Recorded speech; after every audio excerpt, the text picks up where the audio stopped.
Andhra Pradesh green కార్యనిర్వాహక committee చైర్మన్గా నాగబాబు బాధ్యతలను స్వీకరించారు. మంగళగిరిలోని అరణ్య భవన్లో జరిగిన ఈ కార్యక్రమంలో నాగబాబు తన సతీమణి పద్మజతో కలిసి పాల్గొన్నారు. వేద పండితుల సమక్షంలో ప్రత్యేక పూజలు నిర్వహించిన అనంతరం చైర్మన్గా నాగబాబు బాధ్యతలు చేపట్టారు. నాగబాబుకి వేద పండితులు వేద ఆశీర్వచనం అందించారు. 2047 నాటికి ఆంధ్రప్రదేశ్ భౌగోళిక విస్తీర్ణంలో అటవీ ఎంతో రాష్ట్ర ప్రభుత్వం ప్రతిష్టాత్మకంగా చేపట్టిన ఏపీ గ్రీన్ కార్యక్రమంలో భాగంగా నాగబాబుకు కీలక బాధ్యతలను అప్పగించారు. ఏపీ గ్రీన్ సొసైటీ కార్యనిర్వాహక కమిటీ చైర్మన్గా నాగబాబుకు ప్రభుత్వం కేబినెట్ ర్యాంక్ హోదాను కల్పించింది. AP green executive committee chairperson గా బాధ్యతలు స్వీకరించడం చాలా సంతోషం అండ్ బాధ్యతాయుతంగా ఫీల్ అవుతున్నాం.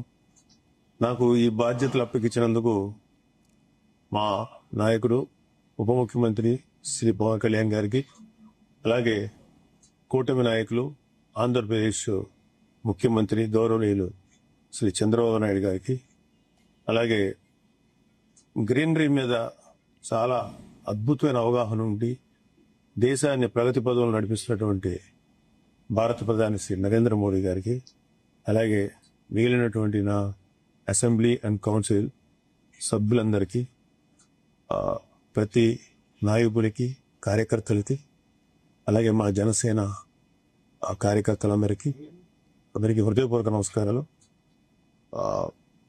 మాకు పవన్ కళ్యాణ్ గారికి మాకు ఒక మొదటి నుంచి మాకున్న ఇంట్రెస్ట్ ఏంటంటే ఈ గ్రీనరీ మీద చాలా ఇంట్రెస్ట్ ఉంది మాకు బేసికల్గా. సో అంతకుముందు కూడా నేను కొన్ని చోట్ల అంటే ఈ పాలిటిక్స్లోకి రాకముందు కొన్ని చోట్ల నేను గ్రీనరీని పెంచడం, అలాగే మా మెగా ఫ్యాన్స్ వాళ్ళందరితో కలిసి మేమందరం చాలా చోట్ల ఈ చెట్లు నాటి పెంచాం. కాకపోతే అది ఇండిపెండెంట్గా చేయటం వల్ల, అయితే వాలంటరీగా చేయటం వల్ల ఆ ప్రణాళికని చాలా పెద్ద స్థాయిలో చేయలేకపోయాం. మాకున్న కొద్దిపాటి దాంట్లో చేసాం.